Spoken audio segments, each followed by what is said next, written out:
வணக்கம். சித்தக்க உணவே மருந்து, மருந்தே உணவு. இன்னைக்கு சித்த மருந்துகளில் ஒரு முக்கியமான மருந்தாக உள்ள அஸ்வகந்தா பலாலாக்ஷாதி தைலம் அப்படின்னு ஒரு தைலத்தை பற்றி பார்க்கலாம். இது எண்ணெய் குளியல் மாதிரி உள்ளது. இது இதனால் தான் தயார் பண்ணுறாங்க அப்படிங்கிறத பார்த்துக்கலாமா? அமுக்கரம், சித்தரத்தை, சந்தனம், மஞ்சட்டி, அருகம்புல், விளாமிச்சவேர், கோரைக்கிழங்கு, கொட்டம், அகில், தேவதாரு, மஞ்சள், ஆம்பல் கிழங்கு, சதக்குப்பை, தாமரை, நல்லெண்ணெய், பால், தயிரோட தெளிவு, அல்லி, இது எல்லாமே சேர்த்து தயார் பண்ணுற ஒரு தைலம்.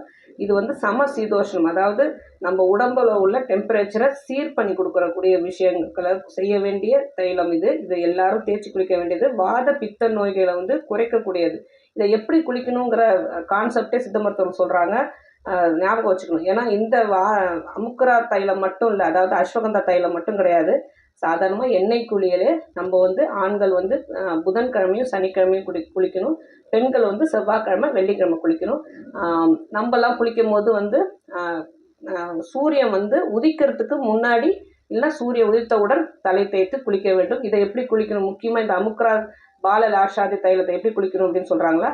தலையில், மார்பில், நாபி அப்படிங்கிறது தொப்புல சுற்றி, இது 3 இடத்துலையும் முதல்ல தடவிக்கிட்டு மேலேருந்து கீழே வந்து அந்த எண்ணெயை தடவணும் அப்படின்னு சொல்கிறாங்க. ஸோ தட் இது கிரவுண்டில் உள்ள கிராவிட்டி வந்து நம்ம உடம்புல உள்ள அதிகமான உள்ள டெம்பரேச்சரை இழுத்துக்கும் அப்படிங்கிறது சித்தர்களோட வாக்கு. அதை அப்படியே சொல்கிறாங்க. பூமி தத்துவம் அப்படின்னு சொல்கிறாங்க. வாயுவோட சேர்க்கும் போது உடம்புல உள்ள வாத பித்தத்தை வந்து இழுத்துக்கும், அந்த கிராவிட்டி இழுத்துக்கும் அப்படின்னு சொல்கிறாங்க. அதனால் அந்த தைலத்தை தேய்க்கும் போது மேலேருந்து கீழ் நோக்கி தேய்ச்சிட்டு வரணும்னு சொல்கிறாங்க.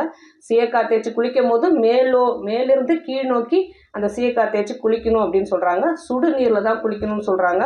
இந்த எண்ணெய் தேய்ச்சி குளிக்கும் போதெல்லாம் நமக்கு சுடுநீரில் தான் குளிக்கணும். ஏன்னா உடம்புல உள்ள சூடு வந்து வெளியேறின உடனே அதை வந்து உடனே குளிர்ச்சி நீரில் குளித்தோம் அப்படின்னா அது ரெண்டுமே கான்ஃப்ளிக்ட் ஆகி பிரச்சனை வர வாய்ப்பு இருக்குது. அதனால் சுடுத்தண்ணியில் தான் குளிக்கணும்.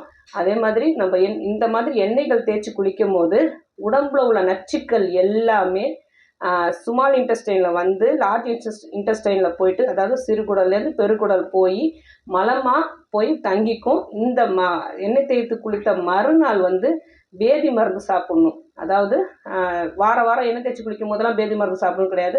ஆனால் மலம் விலக்கி கண்டிப்பாக சாப்பிட்ணும். ஏன்னா அந்த நச்சுக்கள் எல்லாம் மலமாக வந்து தங்கிருக்கும்போது அந்த நச்சுக்களை மறுநாள் வந்து வெளியேற்றி விடணும் அப்படின்னு சொல்கிறாங்க. இப்படிலாம் செய்யும் போது நமக்கு உடம்பு வந்து உடம்புல உள்ள டெம்பரேச்சர் வந்து சீதோஷ்ணமாக இருக்கும் போது எந்த ஒரு நோய்களும் நமக்கு சீக்கிரமாக அண்டாது. ஏன்னா இப்போ வந்து நம்ம சயின்டிஃபிக்காக பார்த்தோன்னு வச்சுக்கோங்களேன், சட்டுன்னு வெயில் அடிச்சுட்டே இருந்து மழை பெஞ்சுது, வெப்பமான உள்ள ஒரு பூமி டக்குன்னு குளிர்ச்சி அடையும் போது நிறைய கெட்ட மைக்ரோ ஆர்கானிசம்ஸ் வந்து நிறைய உருவாகி நம்ம உடலை வந்து தாக்கக்கூடிய தன்மை நமக்கு வந்துடுது. அந்த மைக்ரோ ஆர்கானிசம்ஸுக்கு உருவாயிடுது. இப்போ நம்ம பார்த்துக்கோங்களேன், நம்ம உடம்பு சூடான உடம்பு, சூடாயிடுச்சு, ஒரு அதிகமான சூடாயிடுச்சு அப்படின்னா அதை டக்குன்னு குளிர்விக்கும் போது எல்லா நச்சுக்களும் சேர்ந்து அதை வெளியே தள்ளிடணும். ஸோ தட் நம்ம உடம்பு வந்து சமசீதோஷ்ண நிலையாக இருக்கும் போது நம்ம உடம்புல வந்து எந்த கெட்ட மைக்ரோ ஆர்கானிசமும் உள்ளார போக முடியாது. போய் அது வளர்ச்சி அடைந்து நம்ம உள்ளார உள்ள உள் உறுப்புகளும் சரி நம்ம உடம்பையும் சரி தாக்க முடியாதுங்கிறத சித்தர்களோட கணக்கு. அதனால் இதை நல்லா ஞாபகம் வச்சுக்கிட்டு இந்த முறைப்படி நம்ம தைலம் தேய்ச்சி குளிச்சுட்டு வந்தோம் அப்படின்னா, அதுவும் அந்த தைலம் தேய்ச்சி குளித்த அன்னைக்கு ரசம் சாதம், பொங்கல் மட்டும்தான் சாப்பிட்ணுன்னு சொல்கிறாங்க. தயிர் இருக்கக்கூடாது அப்படின்னு சொல்கிறாங்க, சேர்க்கக்கூடாதுன்றாங்க. பகல் உறக்கம் இருக்கக்கூடாது, அதாவது பகலில் தூங்கக்கூடாது அப்படின்னு சொல்கிறாங்க. புகையிலை சாப்பிடக்கூடாது அப்படின்னு சொல்கிறாங்க. வெயிலில் அலையக்கூடாதுன்னு சொல்கிறாங்க.